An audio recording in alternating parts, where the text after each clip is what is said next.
କରୁଛନ୍ତି lady Don. କଥା କଥାରେ ହେଉଛି ମାରପିଟ। କଲେଜ ଭିତରେ ମାରପିଟ କରୁଛନ୍ତି ଲେଡି ଡନ୍। କୁଭାଷା ପ୍ରୟୋଗ କରି ଛାତ୍ରୀ କରୁଛନ୍ତି ଦାଦାଗିରି।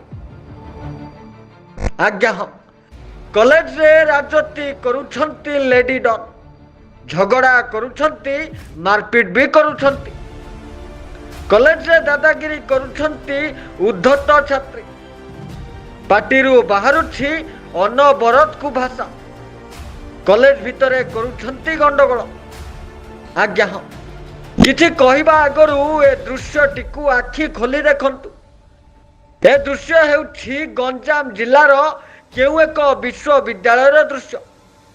ଦେଖୁନାହାନ୍ତି କଲେଜ ଭିତରେ କେମିତି ଚାଲିଛି ଦାଦାଗିରି, ତାହା ପୁଣି ଝିଅମାନଙ୍କ ମଧ୍ୟରେ। କଥା କଥାରେ କୁଭାଷା କହୁଛନ୍ତି ଛାତ୍ରୀ ଲେଡି ଡନ୍। ଆଉ ନିଜ ନିଜ ଭିତରେ ଆରମ୍ଭ ହେଉଛି ଜୋରଦାର ଲଢ଼େଇ।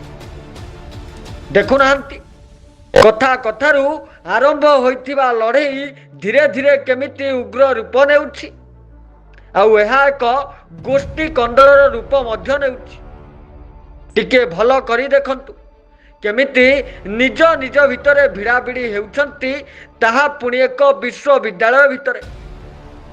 କିଛି ଛାତ୍ରଛାତ୍ରୀ ନିଜ ଭବିଷ୍ୟତକୁ ସୁନ୍ଦର କରି ଗଢ଼ି ତୋଳିବାରେ ମନ ବଳାଉଥିବା ବେଳେ ଏମିତି କିଛି ଉଦ୍ଧତ ଛାତ୍ରୀମାନେ କରୁଛନ୍ତି ଏମିତି ଉନ୍ମତ୍ତ କାଣ୍ଡ।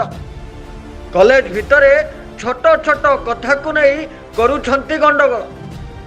ଆଜ୍ଞା ହଁ, ଆପଣମାନେ ସାଧାରଣତଃ ପୁଅମାନଙ୍କୁ ଝଗଡ଼ା କିମ୍ବା ଗଣ୍ଡଗୋଳ ମାରପିଟ କରିବାର ଶୁଣିଥିବେ, କିନ୍ତୁ ଝିଅମାନଙ୍କୁ ଗଣ୍ଡଗୋଳ କିମ୍ବା ମାରପିଟ କରିବାର ଆପଣ ହୁଏତ ବହୁ ଜାଗାରେ କମ୍ ଦେଖିଥିବେ। ଆସନ୍ତୁ ସେମିତି ଏକ ଯାତ୍ରା ଆଜି ଆମେ ଦେଖିବା, ଯାହା ଗଞ୍ଜାମ ଜିଲ୍ଲାର ଏକ ବିଶ୍ୱବିଦ୍ୟାଳୟର ଦୃଶ୍ୟ। ଏ ଦୃଶ୍ୟ ଯେତିକି ହାସ୍ୟାସ୍ପଦ ସେତିକି ଦୁଃଖଦ। ଏ ଦୃଶ୍ୟକୁ ଦେଖିଲା ପରେ ରାଜ୍ୟରେ ଛାତ୍ରଛାତ୍ରୀମାନେ ଠୋ ଠୋ ହୋଇ ହସୁଛନ୍ତି। ରାଜ୍ୟରେ ପଢ଼ୁଥିବା ବିଶ୍ୱବିଦ୍ୟାଳୟର ସମସ୍ତ ଛାତ୍ରୀମାନଙ୍କ ଭିତରେ ଏ ଭିଡ଼ିଓ ବର୍ତ୍ତମାନ ଭାଇରାଲ ହେଉଛି, ଯାହା ସାରା ରାଜ୍ୟରେ ଚାଞ୍ଚଲ୍ୟ ଖେଳାଇଛି। କଲେଜ ଭିତରେ ଛାତ୍ରୀମାନେ କେମିତି ଗୁଣ୍ଡାଗର୍ଦ୍ଦି କରୁଛନ୍ତି, ଏ ହେଉଛି ତାର ଏକ ସୁନ୍ଦର ଉଦାହରଣ।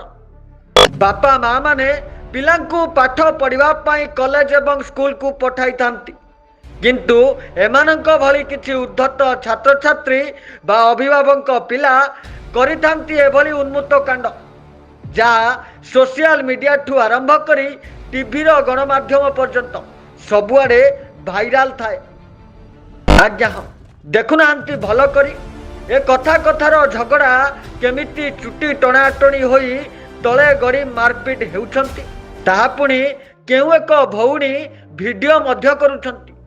ଏବଂ ଏହି ଝଗଡ଼ାରେ କୁଭାଷାକୁ ବେଶ ମାନ୍ୟତା ଦିଆଯାଇଛି। କୁଭାଷାର ପ୍ରୟୋଗ ଯେମିତି ଓଡ଼ିଆ ଭାଷାର ପ୍ରୟୋଗ ଭଳି କରାଯାଉଛି ଏବଂ ଛାତ୍ରୀମାନେ ଧୀରେ ଧୀରେ ମହାଭାରତର ଯୁଦ୍ଧ ଭଳି ଆରମ୍ଭ କରିଦେଉଛନ୍ତି ଯୁଦ୍ଧ। କିଏ କାର ଚୁଟି ଟାଣିଲାଣି ତ କିଏ କାହାକୁ ଧକ୍କା ମାରିଲାଣି, କିଏ କାହାକୁ ବିଧା ଚାପୁଡ଼ା ମାରିଲାଣି ତ କିଏ କାହାକୁ ତଳେ ଗଡ଼େଇ ଗଡ଼େଇ ମାରିଲାଣି।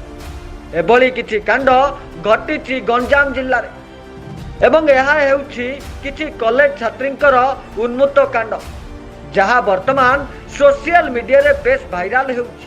ଏ ଭିଡ଼ିଓକୁ ଦେଖିଲା ପରେ ଆପଣ ଆପଣଙ୍କ ପିଲାମାନଙ୍କୁ ସାବଧାନ କରାଇ ଦିଅନ୍ତୁ, ନହେଲେ ଆପଣଙ୍କ ପିଲାଙ୍କ ଭିଡ଼ିଓ ମଧ୍ୟ ଏମିତି ସୋସିଆଲ ମିଡ଼ିଆରେ ଭାଇରାଲ ହେବ।